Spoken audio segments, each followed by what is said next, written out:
sa Papa Dudut Stories, ikaw ay hindi nag-iisa.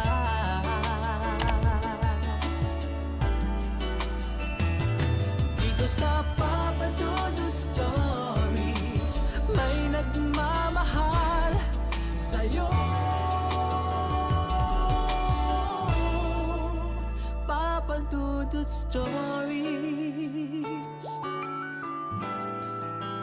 Papa Dudut Stories. Dear Papa Dudut, sa lahat po ng mga nakatutok ngayon, huwag pong kalimutan mag-like, mag-share at mag-subscribe. Maraming salamat po sa inyong lahat.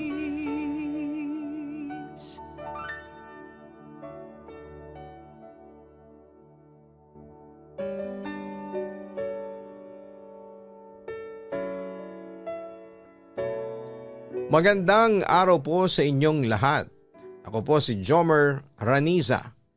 Pero mas kilala ako sa aking apelyido at eto na ang naging palayaw ko ever since. Taga Cambaog ako sa bayan ng Bustos sa Bulacan. Matagal na po ako nakasubscribe sa inyong channel pero ngayon lang ako nagkaroon ng lakas ng loob ng mag-share sa inyo ng aking buhay. Papa Dudut, ngayon pa lamang ay aaminin ko na sa inyo na kontrobersyal ang kwentong ibabahagi ko sa inyo. Marami ako naging pagkakamali sa mga desisyon ko sa buhay pero huwag niyo sana akong husgahan. Lumaki ako sa mahirap na pamilya. Sa totoo lang ay hindi ako kayang pag-aralin noon ng mga magulang ko at sa halip ay pinagtrabaho nila kaming 5 magkakapatid para makaraos sa pang-araw-araw namin. Ako ang bunso at sa edad kong 9 ay nagsimula na akong magtrabaho. Ang una kong trabaho ay ang magbenta ng mga basahan sa kalye sa Pulilan at sa Bustos. Hindi naglaon ay nagtinda rin po ako ng mga candy at sigarilyo sa daan. Nang tumungtong ako sa edad na 12 ay namasukan na ako bilang tindero sa palengke. Naranasan ko ding maging houseboy, trabahador sa junk shop. At sa edad kong 14 ay sumama ako sa tiyuhin kong naglilinis ng Poso Negro. Oo, Papa Dudut. Ako ang lumulusong noon sa mga Poso Negro para linisin ito. Hindi na rin siguro mabilang kung ilang dumi ng tao ang nalono ko nang dahil doon. Wala naman akong karapatang magreklamo dahil mahirap lamang kami. Samantala'y nag-aral ako noong elementarya sa isang pampublikong paaralan. Doon ay naranasan kong mabuli dahil mahirap lamang kami.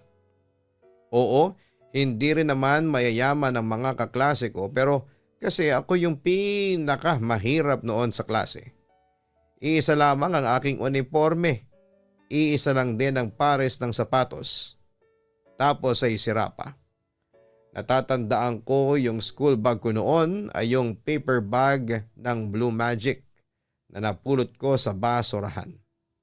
Iisa lang din ang baong kong lapis, ballpen at yung notebook ko ay yung may mga mukha ng mga artista at tinahin ng yarn. Okay lang sana kung hindi lang yung recycle mula sa mga notebook ng mga kapatid ko. Dahil sa kakapusan ko noon kaya madalas akong asarin. Laitin at pagtawanan ng mga kaklase ko. At maging teacher ko. Kaya sinumpa ko talaga sa sarili ko na gagawin ko ang lahat para lamang umasenso. Kasi hodang may matapakan akong iba. At yun nga, Papa Dudut, doon na nagsimula ang buhay ko na puno ng galit, inggit at insecurities sa buhay.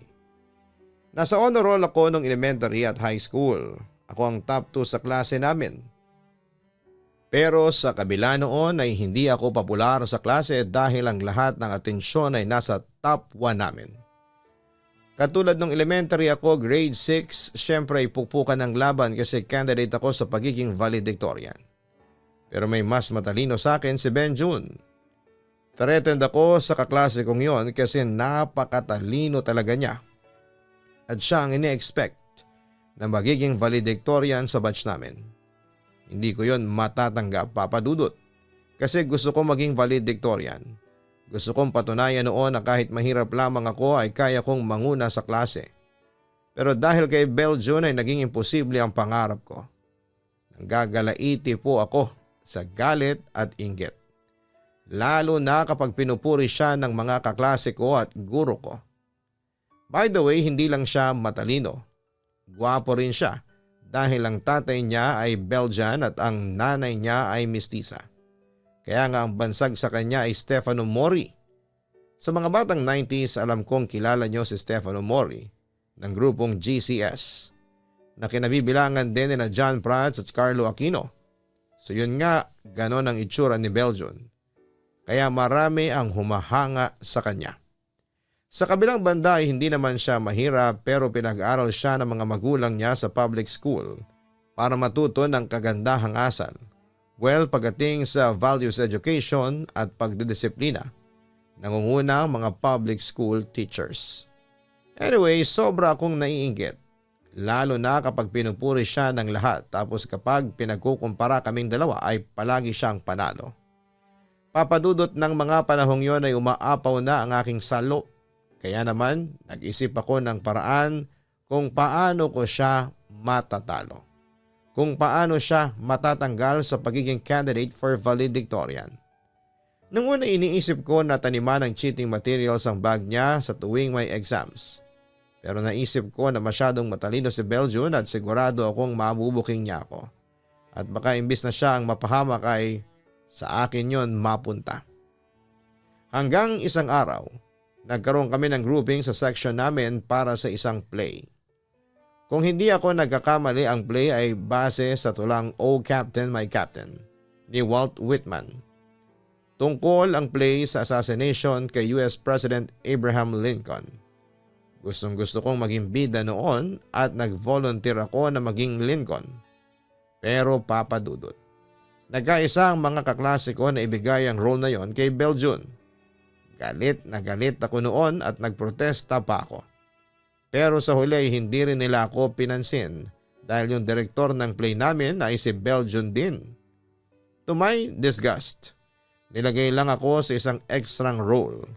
Kaya tumanggi ako at sa halip ay nag-volunteer na lamang akong gumawa ng props. Pero papadudot. Lalong nag-umapaw ang galit ko noon kay Belgium dahil sa ginawa niya sa akin. Samantala 3 days bago ang nasabing play ay nagpa siya ang mga kaklase ko na mag-practice sa bahay ng kaklase kong si Robin. Nung marinig ko yon ay nag-alinlangan ako kasi delikado. Delikado kasi alam ko na yung bahay ng kaklase ko ay kilalang drug den sa lugar namin. At kilala ko ang dalawang kuya ni Robin na sina Kuya Baste at Kuya Tantan. Mga nasa edad 20 anyos pataas na ang dalawang yon at kilala ko sila bilang mga pusher. Bakit ko kilala? Dahil ilang beses din akong nag-deliver ng package na pinapadala nila sa akin para ibagsak sa location ng kanilang kliyente. Pinagkakatiwalaan nila ako dahil sa mura kong edad pero madiskarte na ako. Bukod sa never akong pumalpak. Kaya ayun nga papadudot, nagulat talaga ako nung sabihin ni na Belgium na doon kami kina Robin magpa-practice. Kinausap ko naman si Robin kung bakit siya pumayag. Ading na baka pagdating namin doon ay paalisin kami ng dalawang kuya niya. Pero sabi naman ni Robin ay doon kami sa katapat na bakanting lote magpa-practice. And fast forward, pagdating sa bahay ni na Robin ay agad kaming nag-practice habang nakipagkwentuhan naman ako kina Baste at Kuya Tantan. Habang nasa pintuan kaming tatlo, tinanaw namin ang mga kaklase ko na nagsisimula ng mag-practice. Ranisa, dapat ikaw ang bida. Mas matangkad ka kaysa dun sa bida. Wika ni Kuya Tantan sa akin. Gusto ko sana kuya kaso epal yang si Belgium. Bida-bida masyado. Kaya ayun, siya na ang direktor, siya na ang scriptwriter, siya pa ang bida. Sabi ko habang disgusted ako sa kaklase kong yon. Siya ba'y makakalaban mo sa pagiging valedictorian? O sisa naman ni Kuya Baste? O Kuya Baste, siya nga. Kaya salutatorya na lang ang inaasahan ko. Sagot ko. Inaaway ka ba niyan? Niyayabangan? Muling tanong ni Kuya Tantan sa akin. Isa siya sa mga nambubuli sa akin. Palagi niya rin akong niyayabangan. Minsan pa nga iniinsulto pa niya ako dahil sa suot kong uniforme. Wag na raw akong pumasok sa school namin kung wala akong matinong uniformeng maisusuot. Kwento ko. Nakita ko naman ang galit sa mukha ng dalawang kaibigan ko. Aba, walang iya pala talaga yung kaklase mong yan ah. Gusto mo basagin namin ang mukha niyan? Mawawala ang pagka-Stefano mo rin yan, sinasabi ko sa'yo. Wika pa ni Kuya Baste sa akin na halatang gigil na gigil sa kaklase kong bida-bida. Gusto mo makaganti dyan sa mayabang mong kaklase? O sisa naman ni Kuya Tantan? Oo, syempre, pero huwag niyong saktan. Baka sumabit pa kayo tapos madamay pa ako.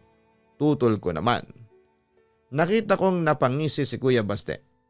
Alam ko na kung anong gagawin sa batang yan nang hindi natin siya sinasaktan. Aniya habang tinatapik ang balikat ko. Sisiguraduhin naming ikaw ang magiging valedictorian ng school ninyo. Dagdag pa niya. Pagkatapos ng practice ay muli akong tinawag ng dalawa kong kaibigan. Doon ay inabot sa akin ang box na kasing laki ng box ng Curly Tops. Nakabalot sa dyaryo at may note na nakapaloob at ang nakasulat ay Belgian. I-deliver mo ito kay Alvarez. Ingatan mo ito.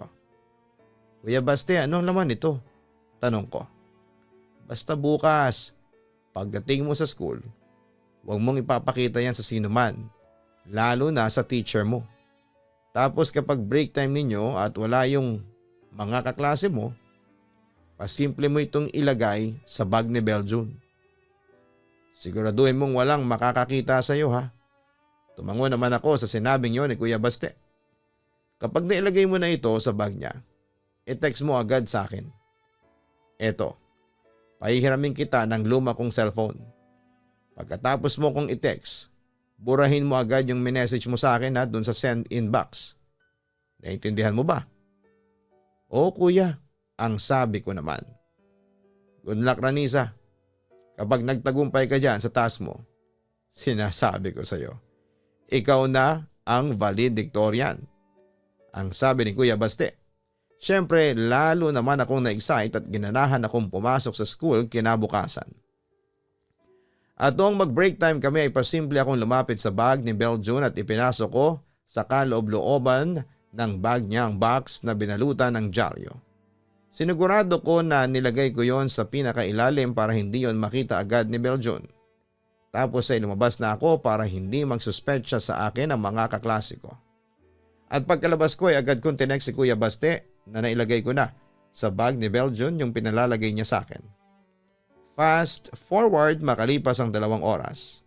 Habang naghihintay na matapos ang klase namin ay biglang may mga dumating na mga lalaking guro at principal sa classroom namin at kinausap ang aming teacher. Pagkatapos ay lumapit ito kay Belgian at inutusan siyang buksan at ibuhos lahat ng laman ng bag niya sa kanyang desk.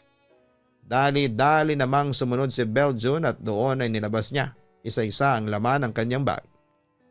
Nang biglang mailabas niya ang maliit na box na nilagay ko sa kanyang bag. Nang makita ito ng teacher namin ay kinuha niya ito agad sa kamay ni Belgian. At nang buksan niya ito ay tinawag niyang principal at 2 lalaking guro. Bagamat hindi pinakita sa buong klase ang laman ng box ay natanaw ko mula sa pwesto ko na inangat ng principal na isang pakete tapos ay inilagay din agad sa box. Pagkatapos noon ay ineskorta ng 2 lalaking guro si Belgian. Sumunod naman ang principal pati ang teacher namin.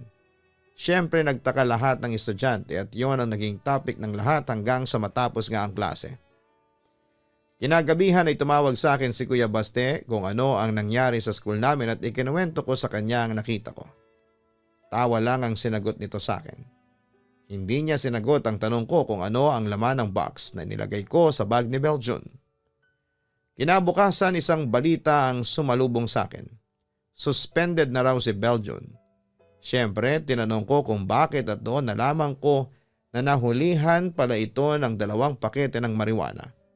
Ang suspetsya, drug pusher daw si Belgian at kapag napatunayan daw na totoo ito, ay pwede raw itong ma-expelled sa school namin. Nang marinig ko yon ay napangiti ako papadudot. Sa puntong yon ay pinagdarasal ko na lamang na sana ay ma-expelled na ng tuluyan si Belgian. Nang sa ganoon ay ako na ang valedictorian.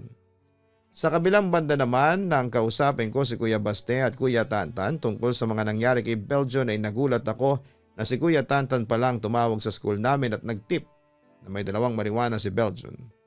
Nagulat ako pero sinabi kong natuwa ako sa ginawa nila para sa akin. Nagpasalamat din ako sa kanila dahil sa ginawa nila malaki nga ang posibilidad na maging valedictorian ako. Samantala lumipas ang 3 araw na balita na lang namin na tuluyan nang na-expelled si Beljon sa school namin. Lahat ay malungkot maliban lang sa akin pero syempre hindi ako nagpahalata. Dahil doon ay sa akin na nakafocus ang atensyon nila. Dahil ako na ang nangunguna sa klase. Syempre tuwang-tuwa na ako kasi napupuri na ako ng mga teachers ko. Natigil na rin ang pambubuli sa akin dahil sa bagong status ko sa aming klase. And to make the story short, ako ang naging valedictorian. Yun nga lang nahati ang atensyon ng lahat dahil sa balitang namatay si Beljon. Oo, nagpakamatay daw ito madaling araw bago ang graduation namin. Natagpuan na lang daw si Beljon na nakabigti sa terrace ng kanilang bahay. Nainis ako noon, Papa Dudut, dahil kahit sa huling hininga ay naagaw ni Beljon ang spotlight sa akin. Pero hindi na ako nagalit noon kasi hindi na niya maaagaw pa sa akin ang titulong pinapangarap ko. At yun nga, Papa Dudut, yun ang isa sa mga masamang ginawa ko noong bata pa ako. Noong time na yon ay wala akong pagsisisi at sa halip ay excited pa nga akong pumasok sa high school. Fast forward. Ako rin ang naging valedictorian noong high school pero wala na akong naging mahigpit na karibal noong time na yon. Kaso papadudot dahil sa kahirapan ay hindi ako nakatungtong sa kolehiyo. Gayon pa man ay nagpasya akong mag-aral ng baking sa TESDA ng libre.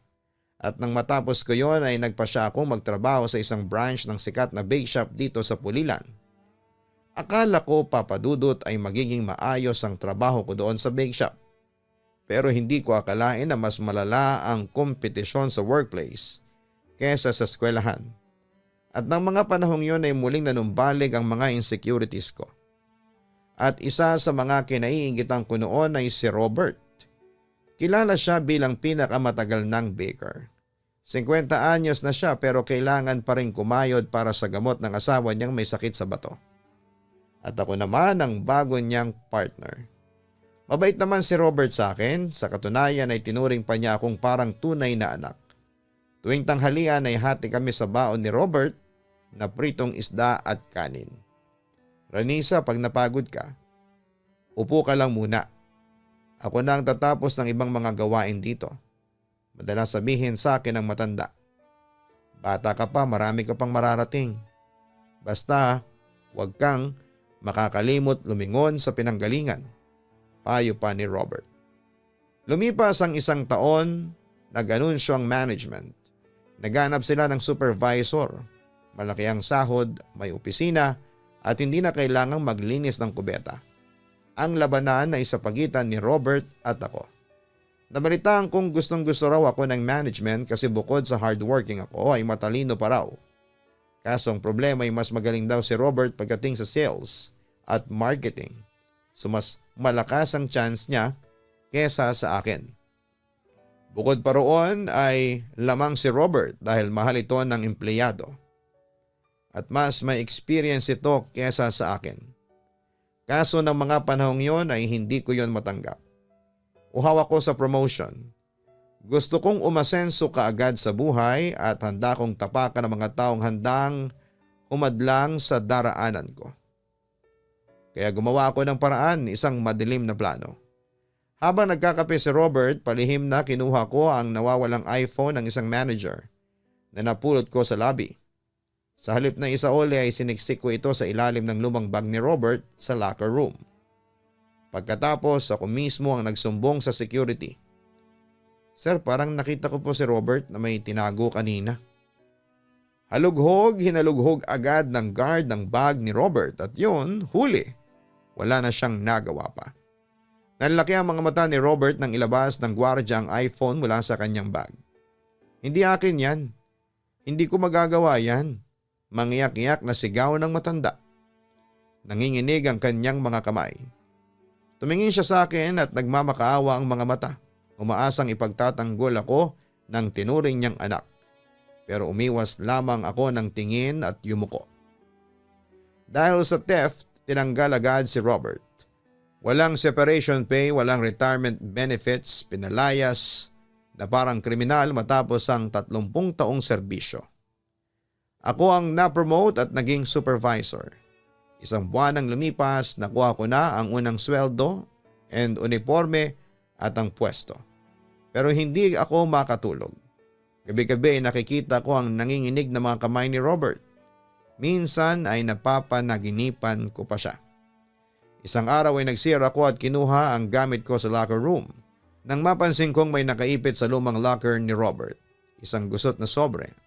Ang nakasulat sa labas ng sobre ay for Anissa from Robert. Dahil naman sa curiosity binuksan ko ito. May lamang 2,000 piso at isang sulat na halatang sinulat ng nanginginig na kamay. Anak Ranisa, alam kong ikaw ang naglagay ng cellphone sa bag ko. Nakita kita sa salamin ng locker habang nagpapahinga ako. Hinayaan lang kita at may isa pang nakakita sa iyo. Pero natakot magsumbong. Hindi kita sinumbong dahil alam kong mataas ang pangarap mo. Narinig ko kasi nung isang linggo na kailangan mo ng pera para sa nanay mong nagkasakit. Alam kong mas kailangan mo ng promotion na ito kesa sa akin. Kaya hinayaan na lang kita. Matanda na ako, konting panahon na lang ang itatagal ko sa mundong ito. Ikaw ay nagsisimula pa lang. Sana'y makatulong ang promotion mo sa pamilya mo at sana sa pag-angat mo ay huwag mong hayaang kainin ng ambisyon ng puso mo. Pinapatawad na kita. Itong 2,000, ito lang ang naipon ko.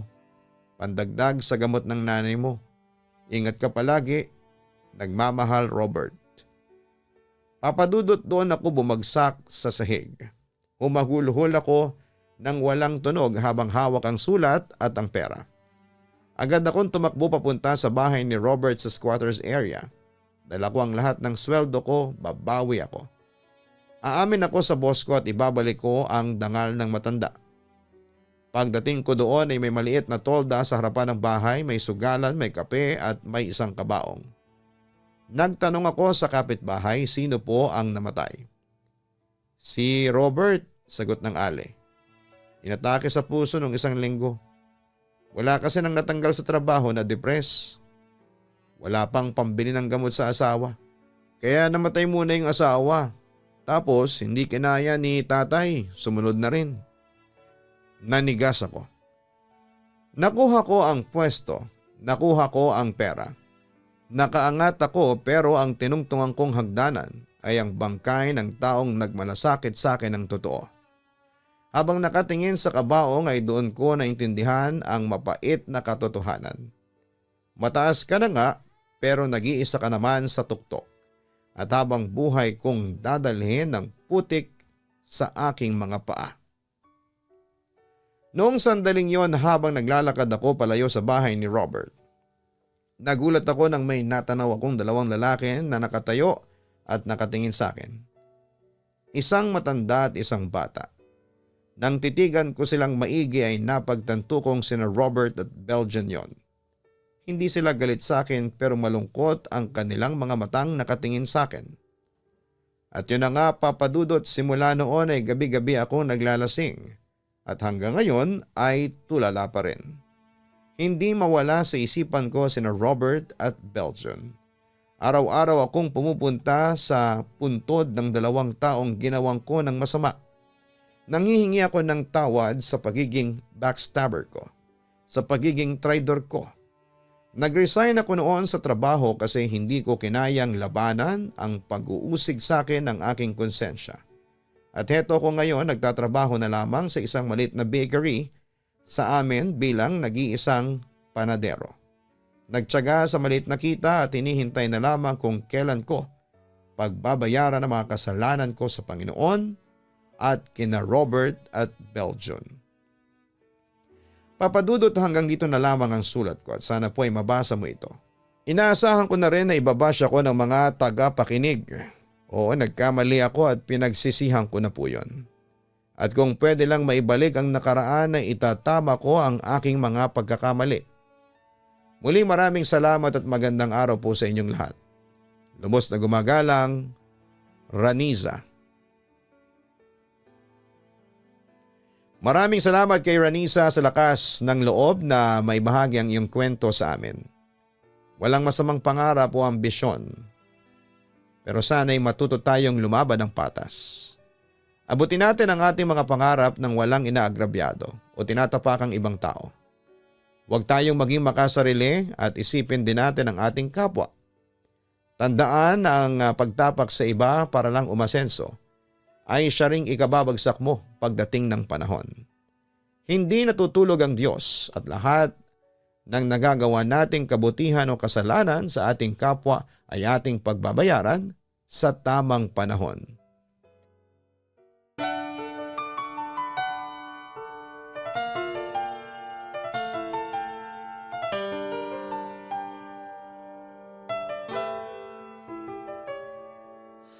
Ang buhay ay mahiwaga, laging may lungkot at saya.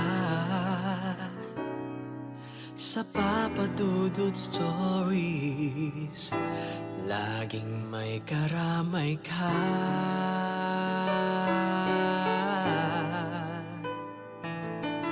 Mga problemang kay bigat, dito ay pakikinggan ka. Sa Papa Dudut Stories, kami ay iyong kasama. Dito sa Papa Dudut Stories, ikaw ay hindi nag-iisa.